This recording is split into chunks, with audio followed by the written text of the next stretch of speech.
can't believe we're starting all over again. Welcome to the DVD series. Last week we let you in on the little secret that we are niching a brand new store starting from zero in the media category. This week's video is going to be all about what's been happening over the last week. We've actually sold a few items and we started implementing a few processes. I do want to say before getting to this video, I am brand new to the DVD category. I'm still very much learning. So if I do make a couple mistakes in a couple of my comps or some of my information, I do apologize.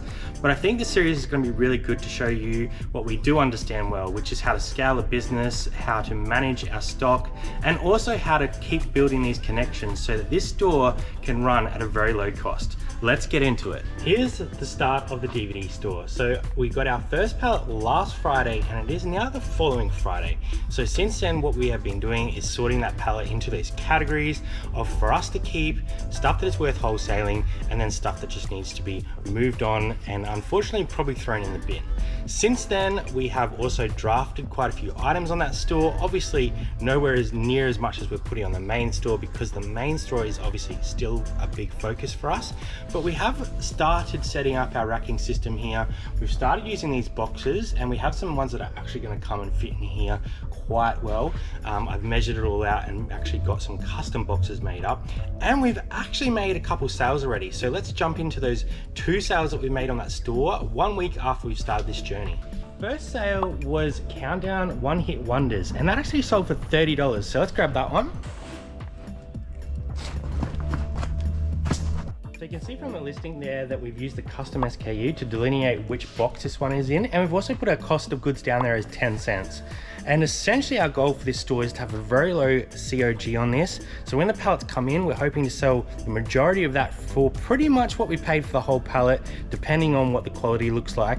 And then that means that anything we're putting in the store isn't actually tying up too much money for us, and we can turn that over really, really quickly. So we got asked a really good question on the last video. It's actually over on Facebook about why DVDs are even worth money. And it's a very good question with all the streaming platforms out there. There's a lot of stuff on there that you can pretty much get for almost nothing, but there is still a lot of media that hasn't been moved across to streaming services, which is what we're kind of focusing on. So with our $30 ASP goal, we have to focus on those things that aren't really available on streaming. We're gonna have to load up some stuff and find those rarer DVDs that just aren't available on those streaming platforms. And our second sale in that store was actually an Avatar 3D edition, the original one. It is still sealed. Obviously, the brand new Avatar movie has definitely helped this sale, so let's grab that one.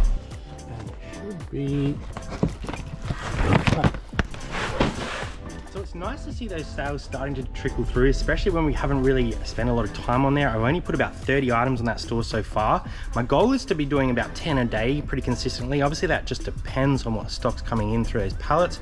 We will be also looking for DVDs when we're outsourcing in other locations, but the pallets is definitely going to be the focus for this store. I'll actually work out for you what that's going to break down to into profit in our pocket, and I'll also take into consideration how much this area is actually costing us in rent, so that we're being full transparent with you so you know how much money we're putting back in our pocket.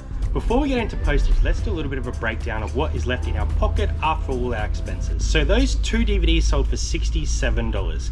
We had to take out $16.98 for postage. We had to deduct $9.53 for the fees, $1.42 for 2 mailers because we buy them in 1,000, which means we're paying 71 cents per mailer, 20 cents in cost of goods, and I've calculated a 6 cents cost of space. And what that means is there's gonna be about 5,000 DVDs that can fit on this rack, and I've broken down our rent down to a portion of how much space this is taking up. So I put down that this is taking up about 5% of our space, which essentially means that each item is costing us 3 cents to store per month. And these went out the door very quickly, so we didn't have to worry about any exponential growth on that cost of space. Now, obviously there's some other costs involved with this, like our eBay subscription for a month, which is $24.95. Obviously that's gonna disperse over the amount of listings we list for that month and how many we sell. So let's say there's an extra $1 taken away there, which is probably well above what it's gonna cost us. We have electricity, running costs, all those sorts of things. And then you have to factor in GST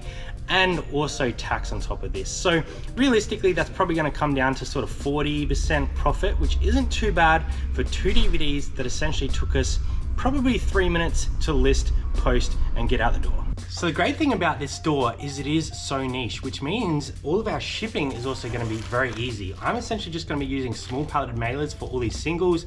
Anything that we're doing in sets will probably be going in AusPost standard size boxes, or if I can get them in here, I will be using these because that just makes everything so much easier when I'm using My Post Business. We are going to be connecting up this store to our original My Post Business, which does mean there's a little bit of integration problems. So we have to turn one store off and import another one and then change that back. But we are looking at some future options to make that a lot easier and a lot less time consuming. So I've brought you guys down to the front. I will actually be shipping from that location later on, but there's no lighting down there, which is gonna make a very bad YouTube video. But essentially all I need to do now is add my DVDs into these small satchels. I'm gonna write a quick little note on here for myself so I know which one's which, import it into My Post Business, and ship it off. It's gonna be that easy. Obviously, once that store starts staying through, that's gonna take me a lot longer, but essentially 2 DVDs out the door for $67. It took me probably a minute or two to list these and probably less to pick and ship them. So $67 really quickly. Those pallets are gonna be coming in and out, and we're essentially gonna be running this store at a very low cost. It's actually a couple days later now, and we've pretty much got through the whole pallet. We've moved all of the excess that we didn't want to deal with, and essentially we were left with about 50 listings that we put up from that pallet. So let's have a quick look at what we did actually pull. Essentially these 3 boxes are the listings that have gone up in the store over the last few days, and we have actually sold a few DVDs already, which is awesome, including this one here, A Civil War by Ken Burns. This one went up for $29.95, but I did take her off for $27.95 on that one. We're sending everything tracked, so we will lose about $8 on postage on that one as well. I did find this one in the lot, which seems to be quite a good one, Room in Rome. This one is new and sealed, which is definitely gonna help it out. I put that up for about $50, but I'll probably take an offer anywhere around that $40 mark because our cost of goods is so low on these pallets. There's also a couple really good series in here. This Lewis and Clark, season 1 to 4, looks like it should be about $40 to $45, so pretty happy with that. I also loaded up a couple kids sets like this here, Thompson Tank Engine, a set of 4. I think I did that for about $29 or $34.95. Again, if I get anywhere near that, I'll be pretty happy because our cost of goods on this is so low. We got a full set of A Place Called Home, A Place to Call Home. Obviously guys, I'm still learning a lot about these DVDs. This isn't a category we've gone heavy in before. So it's going to be interesting for me to find out the sell-through on this type of stuff and what prices are actually doing long term. I did want to point these 2 out to you. Eurovision. I would not have thought to keep an eye out for these when I was looking through the palette. Daniel picked them out, and there's comps in the Eurovision range anywhere from about $30 all the way up to like $80 to $90. Now these ones here are kind of middle of the range, so I think I put them up for about $40 to $50 each. It'll be very interesting to see how long they sit around in the store for. I've also done some wiggle sets. We just got a whole bunch of these in the palette, so I just threw them all together. The discs are in good condition, which is definitely going to help these. Obviously a lot of kids ones do get scratched, so I'm hoping to get about 40 to 45 on these as well. Also, we are stacking up DVD series that we think we'll be able to complete at some point that are worth keeping. So there's some decent ones in here like Law and Order SVU that we've got pretty much to close to a full set at the back there. I think we're missing about 4 or 5 of the seasons, so hopefully we'll find that. We've got some Medium, we've got Bones, we've got The Wire. Got little bits and pieces in here that some of them will be worth loading up, some won't be, but if we can get the full set and either sell them ourselves or pass them on wholesale, then we're happy to store them on the shelf. All right guys, I'm really excited for the future of this DVD store and sharing with you all the ups and downs of it as we implement new processes and new ways of selling these DVDs. So stick around, let us know in the comments below if you're enjoying this DVD ride so far and what you think we can actually scale this to. Guys, I want to show you something that I kind of stuffed up. I guess it wasn't just me, it was also the company that I bought them off of. But I bought all these boxes here to set up the DVD store, and accidentally signed the one for a 15 mil height instead of 150 mil height. So I don't really know what to do with these. I have contacted the company because I did ask them for 150, but there was a little bit of confusion because I was talking to 2 different people.